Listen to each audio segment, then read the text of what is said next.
नमस्कार, बहुत स्वागत है आप सभी का। आप देख रहे हैं न्यूज 18 बिहार झारखंड। मैं हूं आपके साथ जया मिश्रा। अपना बिहार की शुरुआत करेंगे और सबसे पहली खबर आपको बिहार वासियों को मिली सौगात को लेकर करेंगे। देखिए, ये खबर आपको बताने जा रहे हैं क्योंकि लालू के गढ़ में नीतीश के पुल का उद्घाटन हो चुका है। बिहार को आज एक बार फिर से बड़ी सौगात मिली है। पटना में कच्ची दरगाह बिदुपुर के 6 लेन गंगा पुल का सीएम नीतीश कुमार ने उद्घाटन किया और इस 6 लेन गंगा पुल के चालू हो जाने से राघोपुर दियारा क्षेत्र के लोगों को राजधानी पटना पहुंचने में महज 5 मिनट लगेंगे। इस पुल के चालू होने से राघोपुर दियारा के लोग बहुत खुश हैं और नीतीश कुमार को धन्यवाद दे रहे हैं। आपको ये पूरी रिपोर्ट दिखाते हैं। हमारा तो पांचू राय नाम हुआ। क्या क्या मुश्किल होती थी? पहले तो बहुत मुश्किल था, ना यहाँ रोड था ना हम लोग के यहाँ लाइन था। मुश्किल था। आपका क्या नाम हुआ? हमारा नाम जेडी यादव हुआ, रामपुर श्यामचंद पंचायत से हैं। अच्छा, हमारे राघोपुर के लिए एक ऐतिहासिक आज का दिन है।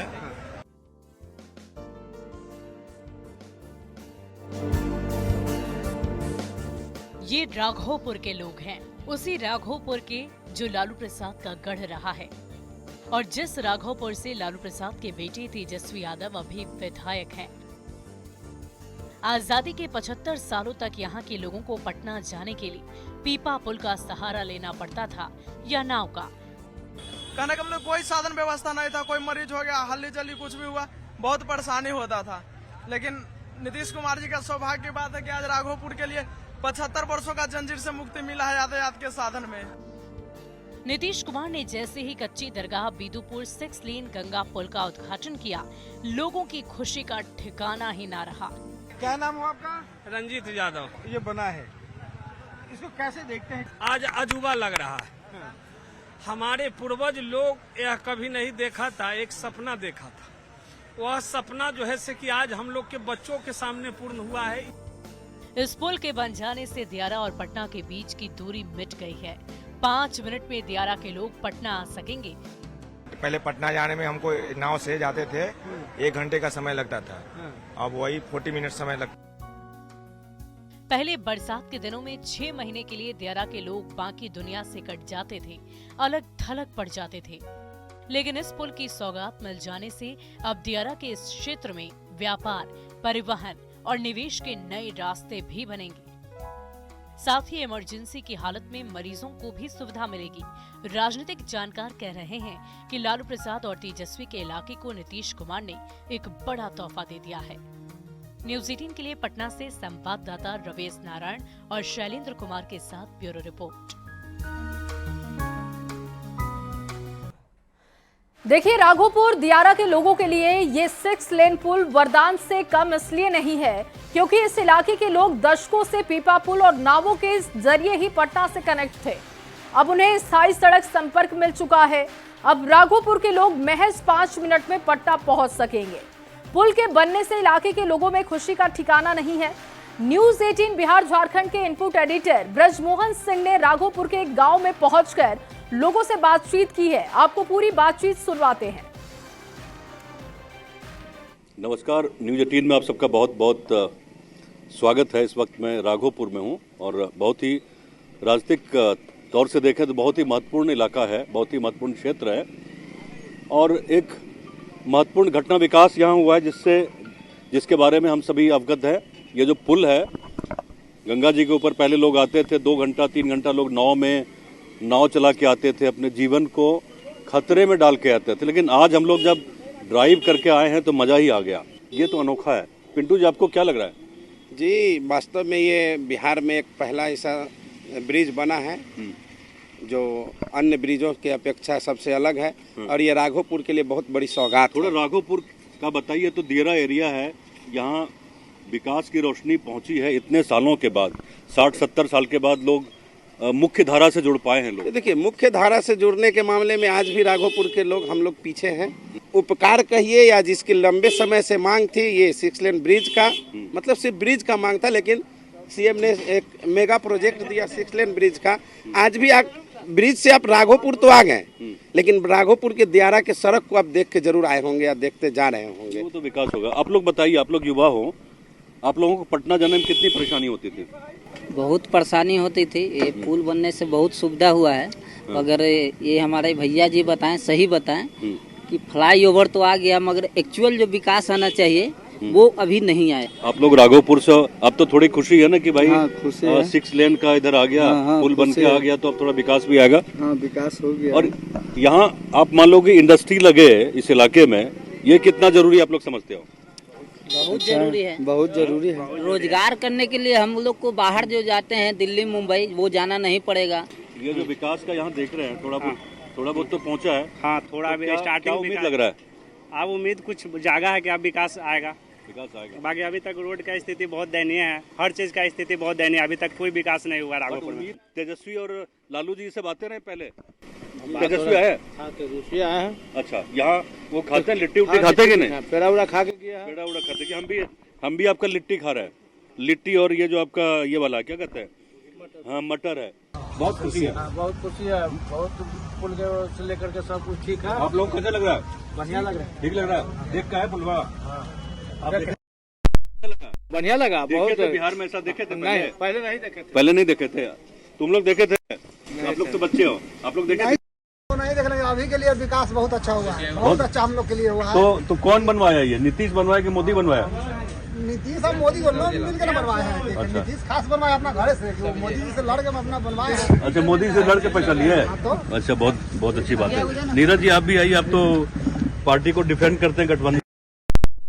देख के आपको क्या लग रहा है कि और क्या बनना चाहिए? देखिए, हाँ, और क्या बनना चाहिए यहाँ? अब विकास का दौर यहाँ तक आ गया है। 6 लेन पुल बनने से विकास का दौर आ गया। उस रास्ते विकास की गंगा यहाँ भी बहेगी। अब राघोपुर का भी माननीय नीतीश कुमार जी के नेतृत्व में, माननीय मोदी जी के नेतृत्व में। ये चाय कैसी, राघोपुर की चाय कैसी लग रही है? अच्छी चाय, बढ़िया यहाँ की है। इसको लोगों को राहत मिली है। अगर लोगों को हॉस्पिटल भी जाना होगा तो पीएमसीएच जाने में अब कितना, देखिए पीएमसीएच जाने में 20 मिनट लगेगा, जो पहले लोग पहुंच ही नहीं पाते थे। पहले लोग सोच ही नहीं पाते होंगे कि पीएमसीएच हम जाएंगे कैसे। अब 12 बजे रात को तबीयत खराब हो जाता था, वो पेशेंट गंगा नदी के पार करने से पहले गंगा नदी में ही वो दम तोड़ देता था। नीरज जी, तो ये एक छोटा सा नज़ारा हम दिखा रहे थे। अब चाय हमारी ठंडी हो रही है, चाय हम पी लेते हैं। बहुत बहुत शुक्रिया राघोपुर की जनता का। पेड़ा भी खा लीजिएगा, बहुत नहीं खाएंगे, पेड़ा भी खाएंगे। बहुत बहुत शुक्रिया राघोपुर से ब्रजमोहन सिंह, न्यूज़ 18 के लिए। और चलिए बात आरजेडी के नए राष्ट्रीय अध्यक्ष की कर लेते हैं, जिनका नॉमिनेशन सिर्फ नया है। बाकी अध्यक्ष यही थे और आगे भी यही रहेंगे। हम बात लालू प्रसाद यादव की कर रहे हैं, जिन्होंने 13वीं बार पार्टी के राष्ट्रीय अध्यक्ष के तौर पर नॉमिनेशन कर दिया है और अब इससे सियासी पारा भी चढ़ चुका है। दिखाते हैं आपको।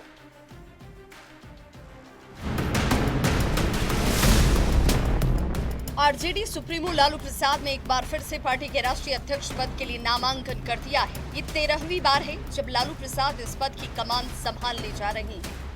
गरीबों के मसीहा आदरणीय लालू जी ने नामांकन जो है राष्ट्रीय अध्यक्ष राष्ट्रीय जनता दल के तौर पर करा है और सभी लोगों में बड़ी खुशी की लहर है। लालू प्रसाद के नामांकन से आरजेडी में खुशी की लहर है, पर एनडीए इस फैसले पर सवाल खड़े कर रहा है। बीजेपी के राष्ट्रीय प्रवक्ता डॉक्टर अजय आलोक ने कहा कि लालू परिवार में दारा शिकोह और औरंगजेब की कहानी है। नहीं चाहते हैं इनके घर में कि दारा शिकोह और औरंगजेब की कहानी है। कुछ ऐसा ही बयान जेडीयू एमएलसी नीरज कुमार ने भी दिया और कहा कि आरजेडी में किसी नेता या कार्यकर्ता की हिमाकत भी नहीं कि वो राष्ट्रीय अध्यक्ष के लिए दावेदारी पेश कर सके। परिवार का मुखिया होने के चलते केवल उसी परिवार के लोग ही राष्ट्रीय अध्यक्ष बनेंगे। किसी की हिमाकत नहीं है अति पिछड़ा दलित और अल्पसंख्यक का कि कोई अपनी दावेदारी भी पेश कर सके। यह है राजनीति का सामंत। आरजेडी और कांग्रेस का कहना है कि अगर आरजेडी के लोग लालू प्रसाद को अपना नेता मानते हैं तो विरोधियों को आखिर क्या समस्या है। राजद का अध्यक्ष राजद के लोग ही न तय करेंगे और राजद के कार्यकर्ता अगर अपना नेता सिर्फ लालू प्रसाद यादव जी को मानते हैं तो उनको चुनेंगे अध्यक्ष। भाजपा थोड़ी है कि कई सालों से अध्यक्ष ही खोज रहे हैं, कोई अध्यक्ष ही नहीं मिल रहा है और 2 टर्म से ज्यादा तीसरी टर्म किसी को झेलने को तैयार नहीं होते हैं वहाँ कार्यकर्ता। उनके पास तो कोई है ही नहीं, लायक ही नहीं भाई, सब अंधकार में रख के निर्णय लेता है। तो ऐसे पात्रों को चयन करना न करने के बराबर है। लालू प्रसाद के 13वीं बार पार्टी के बॉस बनने पर सियासत तेज है। विरोधियों का कहना है कि आरजेडी में लालू परिवार के अलावा किसी का सम्मान नहीं है, तो आरजेडी विरोधियों के इस आरोप को फिजूल की बयानबाजी बता रही है। न्यूज़ 18 के लिए पटना से संवाददाता अमित कुमार की रिपोर्ट। और अब सवाल कि तेज प्रताप को किससे जान का खतरा है, क्योंकि लालू परिवार को लेकर एक और विवाद आज पूरे दिन चर्चा में रहा। तेज प्रताप यादव ने अनुष्का प्रकरण के बाद पहला बयान दिया है और कहा कि कुछ लोगों ने उनके खिलाफ साजिश की है। उन्होंने ये भी आरोप लगा दिया कि उनको जान का खतरा है। तेज प्रताप के बयान के बाद एक बार फिर से उनके तथाकथित प्रेम प्रसंग पर सियासत हो रही है। देखते हैं।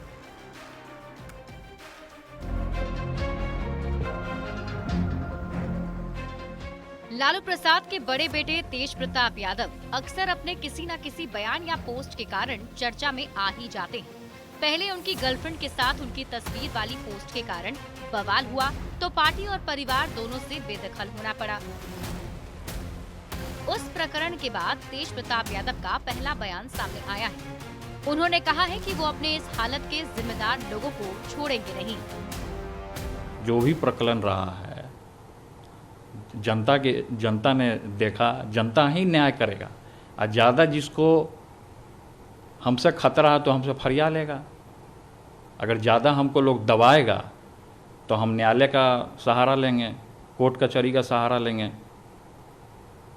और ख़ासकर हम बिहार सरकार से ये भी हम मांग करते हैं कि हम अभी असुरक्षित महसूस कर रहे हैं, तो हम ये कहना चाहते हैं सरकार से भी कि मेरी सुरक्षा बढ़ाई जाए। तेज प्रताप यादव बार बार जयचंद की बात कह रहे हैं। 2-4 लोगों पर साजिश का आरोप लगा रहे हैं और तो और अपनी जान को भी खतरा बता रहे हैं। हमने आरजेडी से तेज प्रताप के आरोपों के बारे में सवाल किया, पर किसी ने कुछ भी कहने से इनकार कर दिया। पर विरोधी इस मुद्दे पर खुलकर बोल रहे हैं। कृपया बिहार की जनता जानना चाहती है कि आपको किन किन लोगों ने साजिश करके फंसाया, क्या साजिश किया, और वो साजिशकर्ता कौन थे। आपके परिवार के लोग थे कि बाहर के लोग थे? आप इसका खुलासा कीजिए और भेग में मत बोलिए। आप चुनाव लड़ना चाहते हैं, आप पहले भी चुनाव लड़ चुके हैं, माननीय विधायक हैं। तेज प्रताप यादव जी का राजनीतिक कत्ल किसने किया, किसने उनके खिलाफ साजिश की? खैर, बिहार के लोग देख रहे हैं, जनता सब समझ रही है। तेज प्रताप यादव जी जनता के बीच जाकर इनकी पोल जब खोलेंगे तब सब कुछ और स्पष्ट होगा। तेज प्रताप के आरोप के बाद बिहार में सियासत गर्मा गई है। आरजेडी के लोग इस मामले को ठंडे बस्ते में डालने की कोशिश कर रहे हैं, तो विरोधी इस आरोप के बहाने लालू परिवार को घेर रहे हैं। लेकिन बड़ा सवाल, तेज प्रताप के खिलाफ किसने रची साजिश? तेज प्रताप की जान को किससे खतरा? तेज प्रताप नाम क्यों नहीं बता रहे हैं? पटना से संवाददाता रवि एस नारायण के साथ ब्यूरो रिपोर्ट, न्यूज़ 18। और अब बात उस गायिका की जो अपने इलाज के लिए सरकार से गुहार लगा रही है। कभी अपनी गायकी से पूरे बिहार के लोगों में झंकार पैदा करने वाली लोक गायिका और डांसर बिजली रानी की तबीयत इन दिनों खराब है। उनकी दोनों किडनी खराब हो गई है। न्यूज़ 18 पर खबर चलने के बाद सरकार ने इलाज का भरोसा दिया है। आपको रिपोर्ट दिखाते हैं।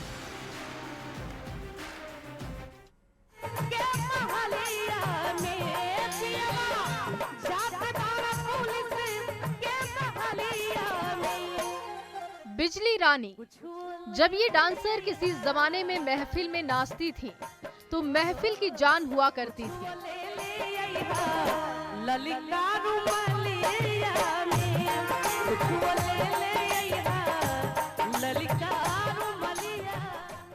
डांस शुरू होते ही अपने नाम की तरह दर्शकों पर बिजली गिराना शुरू कर देती थी।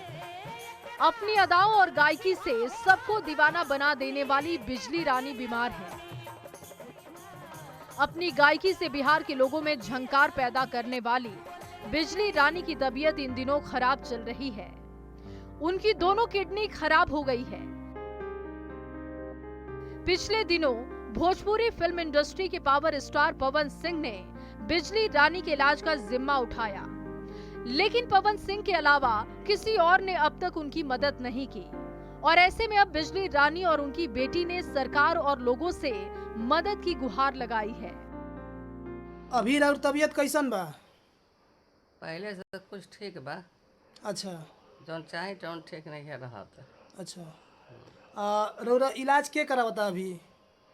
अभी तो इलाज पवने करावता। अभी तक कोई मतलब की मदद करने के लिए भोजपुरी इंडस्ट्री से कोई हाथ नहीं बढ़ाया है, ना कोई सिंगर बढ़ाया है। बस एक पवन सिंह बड़ा हाथ बढ़ाया है इलाज कराने के लिए, और वो लखनऊ भी ले गए थे, वहाँ से गाड़ी भी भेजे थे, और यहीं से हम और मैं अरविंद माँ हम लोग गए थे वहाँ पर लखनऊ मेदांता हॉस्पिटल में। वहीं न्यूज 18 पर बिजली रानी के बीमार होने की खबर चलने के बाद बीजेपी के राष्ट्रीय प्रवक्ता संजय मयूख ने बिजली रानी के इलाज को लेकर डिप्टी सीएम सम्राट चौधरी से बात की और सरकारी खर्च पर उनके इलाज की व्यवस्था का भरोसा दिलाया। आज ही मैंने आदरणीय उप मुख्यमंत्री सम्राट चौधरी जी से बात की, उनसे आग्रह किया कि सुप्रसिद्ध गायिका बिजली रानी जी के चिकित्सा की उचित व्यवस्था राज्य सरकार कराए, और माननीय सम्राट चौधरी जी ने मुझे आश्वासन भी दिया है कि बिहार सरकार उनकी समुचित चिकित्सा व्यवस्था कराएगी।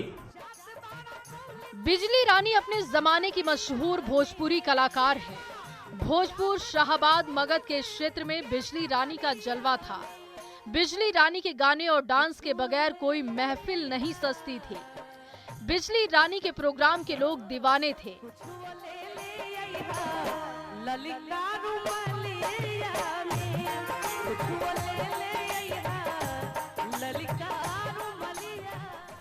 बिजली की एक झलक पाने के लिए लोगों का हुजूम उमड़ पड़ता था। बिजली अपनी डांस से लोगों पर कहर बरपाती थी। अब सभी दुआ कर रहे हैं कि बिजली रानी जल्द स्वस्थ हो जाए। न्यूज 18 के लिए पटना से शैलेंद्र कुमार की रिपोर्ट। खबर कैमूर से है, जहां कैमूर में पुलिस ने एक साथ हजारों कारतूस बरामद किए। लग्जरी कार से कारतूस मिलने के बाद कई सवाल खड़े हो रहे हैं। क्या किसी बड़ी प्लानिंग की साजिश हो रही थी? दिखाते हैं आपको।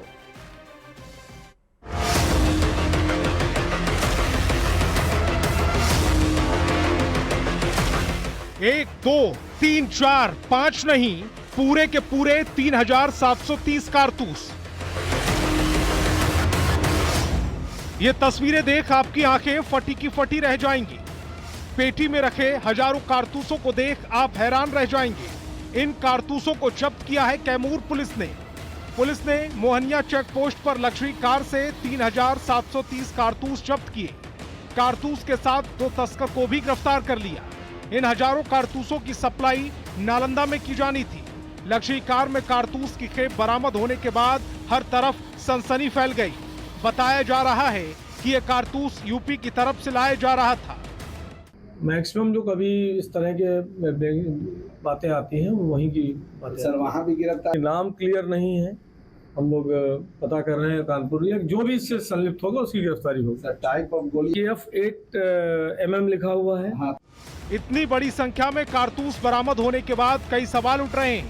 इन कारतूसों का क्या होना था? इन कारतूसों को लाने का क्या मकसद था? क्या कोई बड़ी साजिश थी?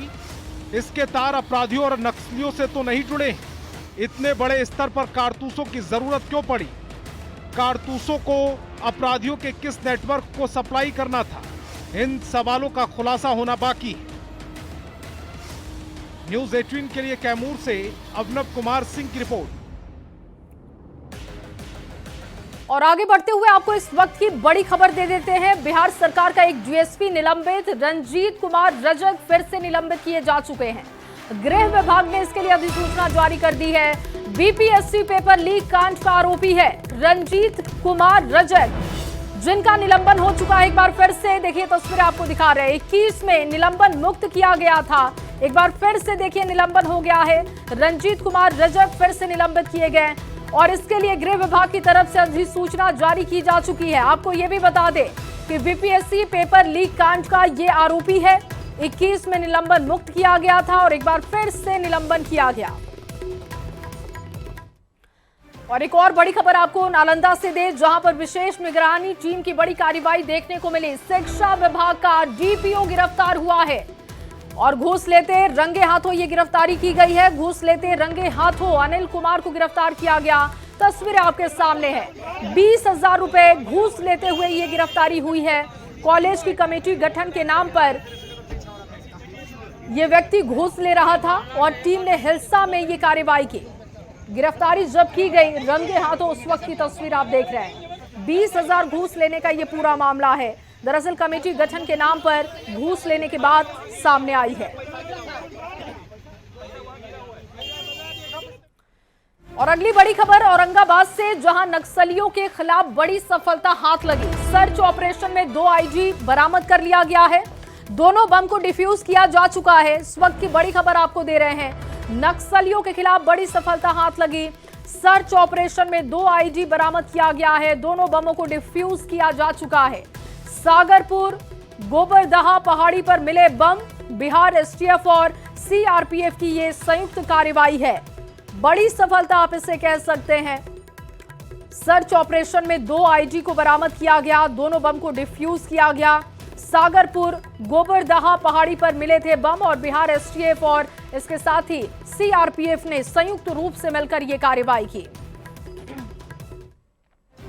और अगली खबर दरभंगा से, जहां दरभंगा के जाले थाना क्षेत्र में तालाब से 17 साल की किशोरी का शव मिला था। मृतका की मां ने गैंगरेप के बाद हत्या का आरोप भी लगाया था। किशोरी मुस्लिम समुदाय से थी। आरोप हिंदू युवक पर लगा था। हालांकि पुलिस ने गैंगरेप की घटना से इनकार करते हुए डूबने से मौत की बात कही है। घटना के बाद गांव में तनाव की स्थिति भी है। कई थानों की पुलिस मौके पर तैनात है इस वक्त। पोस्टमार्टम के बाद जब शव गांव पहुंचा तो लोग आक्रोशित हो गए। लोगों ने जाले भरवाड़ा मार्ग पर जाम कर दिया। किशोरी की मां के आवेदन पर जाले थाना में प्राथमिकी दर्ज भी की गई है, जिसमें गांव के लोगों पर गैंग रेप के बाद हत्या का आरोप लगाया गया है। लड़का पे आरोप लगा है, उसका क्या नाम है? जिस लड़का का आरोप लगा है मनीष कुमार है और एक जो हमारे भाई है, चचेरा भाई लगता है, अमर नाम। आरोप के बारे में आप क्या कहेंगे? आरोप सर बेबुनियाद है, झूठा। वो आश्रम का जमीन दखल करने के चक्कर में वो हम लोग को जो विरोध करते थे सरकारी जमीन आश्रम के चलते, इसलिए हम लोग को उसमें फंसाने के लिए चाल चल रहा है। उसमें उस बच्ची का पोस्टमार्टम रिपोर्ट प्राप्त हो गया है। बच्ची की मृत्यु जो है वो पानी में डूबने से हुई है। बच्ची की मृत्यु पानी में डूबने से हुई है। उनके परिजन उनकी माँ थाना में एफआईआर दर्ज की है। उन्होंने एफआईआर दर्ज कर लिया है। उसमें जितने भी डाउट्स हैं उस पर अनुसंधान चलेगा। और अगली बड़ी खबर रोहतास से है, जहां 19 जून को नौहट्टा थाना क्षेत्र के एक ही गांव से 5 लड़कियां गायब हो गई थी और इसके बाद पुलिस ने 4 लड़कियों को बरामद कर लिया है। गुजरात के गांधीनगर से इन्हें बरामद किया गया। जांच में पता चला कि उल्ही गांव की रीमा देवी 4 लड़कियों को गांधीनगर लेकर चली गई थी। फिलहाल रीमा देवी की तलाश हो रही है। पुलिस एक व्यक्ति को हिरासत में ले चुकी है, जिससे इस पूरे कनेक्शन के बारे में पूछताछ हो रही है और 5वीं महिला रीमा देवी की तलाश जारी है। डीसीपी गांधीनगर रवि तेजा सर जो 2015 का IPS उनसे संपर्क किया गया। उनके द्वारा जो इन्फोसिटी थाना है, थानाध्यक्ष उनके थानाध्यक्ष वीरेंद्र खेर का संपर्क नौहट्टा थानाध्यक्ष चंद्रशेखर से करवाया गया और दोनों के आपसी समन्वय से और लोकेशन शेयर करते हुए तकनीकी साक्ष्यों के आधार पर इस घटना में गायब 5 में से 4 नाबालिग लड़कियों को गुजरात के गांधीनगर के इन्फोसिटी के एक मकान से इनको सही सलामत बरामद किया गया। और चलिए आगे बढ़ते हुए इस वक्त की एक और बड़ी खबर आपको देते हैं। टीईटी में 82 अंक लाने वालों को राहत। पिछड़ा वर्ग, अत्यंत पिछड़ा वर्ग और सामान्य कोटि की महिलाओं को राहत। 55% अंक के आधार पर 82 नंबर वाली महिला अभ्यर्थी उत्तीर्ण मानी जाएगी, यानी कि पास मानी जाएगी। टीआरई 3 के वंचित अभ्यर्थियों को एक मौका दिया जा रहा है। अब वंचित अभ्यर्थियों की काउंसलिंग भी होगी। 82 अंक लाने वालों की 30 जून को काउंसलिंग के निर्देश हैं। जिनकी काउंसलिंग हो चुकी है उन्हें स्कूल ज्वाइन करने के निर्देश हैं और ऐसे अभ्यर्थियों की काउंसलिंग आवंटित जिले में कराई जाएगी। प्राथमिक शिक्षा निदेशक ने जारी किया अधिसूचना। सभी डीओ को जारी किया जा चुका है इसको लेकर आदेश। TRE 3 को लेकर और TT को लेकर ये बड़ी खबर, बड़ा अपडेट आपके सामने रख रहे हैं। और अगली बड़ी खबर बक्सर से, जहां बक्सर के जिला शिक्षा कार्यालय में चोरी की घटना सामने आई है। दरअसल जिला शिक्षा पदाधिकारी के चैम्बर के अलमारी से कई महत्वपूर्ण फाइलें, कंप्यूटर से हार्ड डिस्क और पेन ड्राइव की चोरी की खबर है। बता दें आपको कि पिछले कई दिनों से जिले के लापरवाह हेडमास्टर्स पर कार्रवाई को लेकर जिला शिक्षा कार्यालय सुर्खियों में रहा। वहीं अब चोरी की घटना के बाद फिर से जिला शिक्षा कार्यालय चर्चाओं में आ चुका है। फिलहाल चोरी को लेकर SDPO ने जांच शुरू कर दी है। चोरों की गिरफ्तारी को लेकर छापेमारी हो रही है। का जो मुख्य दरवाज़ा है उसका ताला तोड़ करके और जो जिला शिक्षा पदाधिकारी का जो चेंबर है उसे भी अपराधियों ने निशाना बनाया है। जो मुख्य गेट है उसे काट करके अपराधियों ने, और जो भीतर रखे गए जो दस्तावेज हैं, कई अलमारियों को भी अपराधियों ने निशाना बनाया है। वहां से कई महत्वपूर्ण दस्तावेज, पेन ड्राइव और कंप्यूटर के हार्ड डिस्क की चोरी हुई है। जब ये पूरा मामला बक्सर पुलिस के पास आया तो बक्सर SDPO ने एक टीम बनाई है अपराधियों की गिरफ्तारी के लिए। बक्सर जिले के जो शिक्षा विभाग है, जो जिला शिक्षा पदाधिकारी हैं, वो लगातार जो प्रधानाध्यापक हैं उनके ऊपर सख्त कार्रवाई किए हैं। DO साहब के चैम्बर से DVR गायब था और कुछ पेन ड्राइव जो उनके अलमीरा में थी और कुछ अभिलेख हो सकते हैं जो अभी तक हम लोग असर्टन कर रहे हैं कि सभी के पास सभी फाइलें सुरक्षित हो। तो इतना ही चीज़ अभी गायब था। बैटरी और इन्वर्टर वो लोग कार्यालय से लेके जरूर गए थे, लेकिन हमारे पीछे के अनयूज्ड टॉयलेट्स में वो दोनों प्राप्त हो चुका है अभी। तो हमारे यहाँ से तो यही चीज़ें, क्योंकि कई प्रधानाध्यापकों के ऊपर कर्तव्यहीनता को लेकर के उनके ऊपर कार्रवाई की गई है। तो कहीं ना कहीं यह चोरी का पूरा जो मामला है काफ़ी सेंसिटिव है। इसे लेकर के बक्सर पुलिस काफ़ी सतर्क है और जो भी पुलिस को वहाँ से जो साक्ष्य मिले हैं उसके आधार पर अपराधियों की गिरफ्तारी के लिए छापेमारी शुरू कर दी गई है। पुष्पराज, न्यूज़ 18 बक्सर। और एक और बड़ी खबर आपके सामने रखने जा रहे हैं जो कि समस्तीपुर से है। बैंक ऑफ महाराष्ट्र लूटकांड में बड़ा खुलासा हो चुका है। युवा क्रांतिकारी पार्टी का राष्ट्रीय अध्यक्ष रमेश झा इस पूरे लूटकांड का मास्टरमाइंड निकला है। मास्टरमाइंड रमेश झा सहित कुल 5 लोगों की गिरफ्तारी हुई। 445 ग्राम सोना, एक पिस्टल, एक मैगजीन, 2 कारतूस बरामद किया जा चुका है। अब तक मामले में 9 लोगों की गिरफ्तारी हो चुकी है। तेजस्वी के गढ़ में CM नीतीश का मास्टर स्ट्रोक। एक वादा, 2 सरकारें, 9 साल का इंतजार। आखिर राघोपुर को मिला 6 लेन पुल का तोहफा। पुल और पेंशन, विपक्ष की बढ़ाएगा टेंशन। देखिए आज रात 7:50 पर बहस बिहार की।